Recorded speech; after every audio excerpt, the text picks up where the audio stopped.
Right now, you have a memory of this morning. You probably remember waking up, maybe what you ate, maybe a conversation you had. That memory feels like a recording. It feels like a file your brain saved, accurate and intact, waiting for you to press play. But here is the thing that changes everything once you understand it. That memory is not a recording. It never was. Your brain did not save a file this morning. It built a story. And every single time you remember it, it builds that story again from scratch. This is not a metaphor. This is the actual mechanism your brain uses to store the past. And once you see it, you cannot unsee it. The person who first made scientists take this seriously was Elizabeth Loftus. In the 1970s, she ran a series of experiments at the University of Washington that were so disturbing in their implications that some people in the scientific community spent years trying to disprove them. In one of her most famous studies, she showed participants footage of a car accident. Afterward, she asked half of them how fast the cars were going when they smashed into each other. She asked the other half how fast the cars were going when they contacted each other. One word. That was the only difference. The group that heard the word smashed remembered the cars going significantly faster. They also reported, a week later, seeing broken glass in the footage. There was no broken glass. Loftus had not altered the video. She had altered the memory by changing one word in a question. Your memory is not immune to this. Nobody's is. Here is why. When something happens to you, your brain does not save the event like a photograph. It breaks the experience into fragments and stores those fragments across different regions. The sights go to the visual cortex. The sounds go elsewhere. The emotions get filed in the amygdala. The sequence of events is handled by the hippocampus. These pieces are scattered. And when you want to remember something, your brain has to reassemble all those scattered pieces into a coherent experience. Every single time. The neuroscientist Daniel Schachter at Harvard calls this reconstructive memory, and it is one of the most important ideas in all of modern psychology. Think about what reconstruction means. It means your brain is not retrieving. It is rebuilding. And every time it rebuilds, it uses not just the original fragments, but everything around them. Your current mood. What you have learned since. What someone told you happened. What you wish had happened. All of it gets folded in. The reconstruction is contaminated the moment it begins. This is why two people can witness the exact same event and remember it completely differently. Not because one of them is lying, because both of them rebuilt it using different materials. There is a term for this, the misinformation effect. And Loftus spent decades proving how powerful it is. In one study, she implanted an entirely false memory of being lost in a shopping mall as a child into adult participants. She did this simply by having a trusted family member tell the participant it had happened. Within a few sessions, a quarter of the participants not only believed the event had occurred, but began adding their own vivid details. The color of the mall.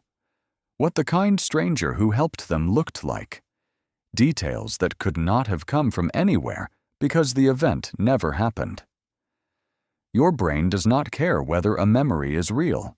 It cares whether it fits. Schachter identified what he calls the 7 sins of memory, and one of the most unsettling is what he calls suggestibility. Your memory can be rewritten from the outside.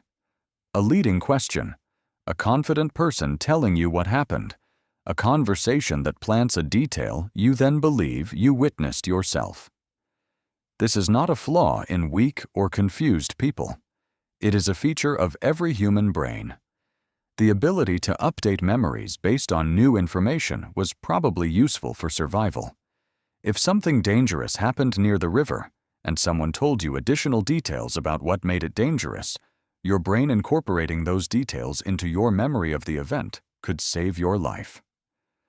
The system was built for a world where the most important memories were about threats, food, and people you trusted. It was not built for courtrooms. And yet, for most of human history, eyewitness testimony was considered the gold standard of evidence. It still carries enormous weight today. Psychologist Gary Wells, who has spent his career studying eyewitness identification, has shown repeatedly that eyewitness confidence has almost no reliable correlation with eyewitness accuracy. A person can be absolutely certain they remember someone's face and be completely wrong. The certainty and the accuracy are unrelated. The Innocence Project has used DNA evidence to exonerate hundreds of people wrongfully convicted of serious crimes. In over 69% of those cases, the wrongful conviction rested significantly on eyewitness testimony. Your brain does not flag memories as uncertain. It presents them as fact. The worst part is that the act of remembering makes your memory less accurate, not more. Every time you access a memory, it becomes briefly unstable, vulnerable, malleable. In neuroscience, this is called reconsolidation. The memory has to be resaved after each retrieval, and the resaving process is imperfect. Whatever is in your mind at the moment of retrieval contaminates the resave. Your emotional state bleeds in. The story you have been telling about the event bleeds in. The memory gets updated and then restored, and you have no idea it happened. Karim Nader at McGill University was one of the first researchers to demonstrate this in a controlled setting, blocking the reconsolidation process in rats and showing that specific memories could be erased or altered at the molecular level during retrieval. The same mechanism exists in the human brain. So the memory you have of your 10th birthday is not the memory of your 10th birthday. It is the memory of the last time you remembered your 10th birthday, filtered through everything that has happened to you since. It has been reconstructed dozens, maybe hundreds of times. Each reconstruction changed it slightly. The original experience is almost unreachable. Consider your oldest memories, the ones from early childhood. Research consistently shows that most people have almost no accurate memories from before the age of 3 or 4, a phenomenon called childhood amnesia, first named by Sigmund Freud, and later explained in neurological terms by the late development of the hippocampus. But here is what is strange. Most adults have at least a handful of vivid emotional memories from age 2 or 3. They feel real.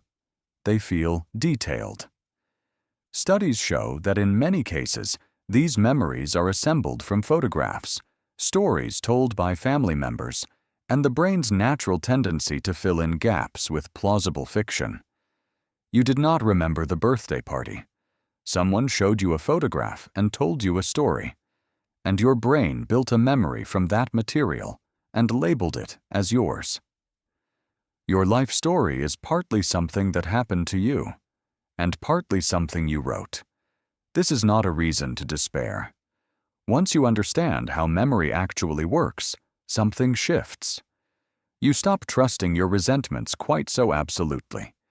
You become a little more open to the possibility that your version of a conflict is not the only version, and not necessarily the most accurate. You start to hold your certainties a little more loosely, not because you are weak or indecisive, but because you understand what the science actually says about where certainty comes from. You start to understand that the people in your life who remember events differently from you are not necessarily trying to rewrite history. Their brain rebuilt the memory the same way yours did, just with different materials. Loftus said something that has stayed with researchers ever since. Memory, she said, is not like a video camera that records and plays back. It is more like a Wikipedia page. You can go in and edit it. So can other people.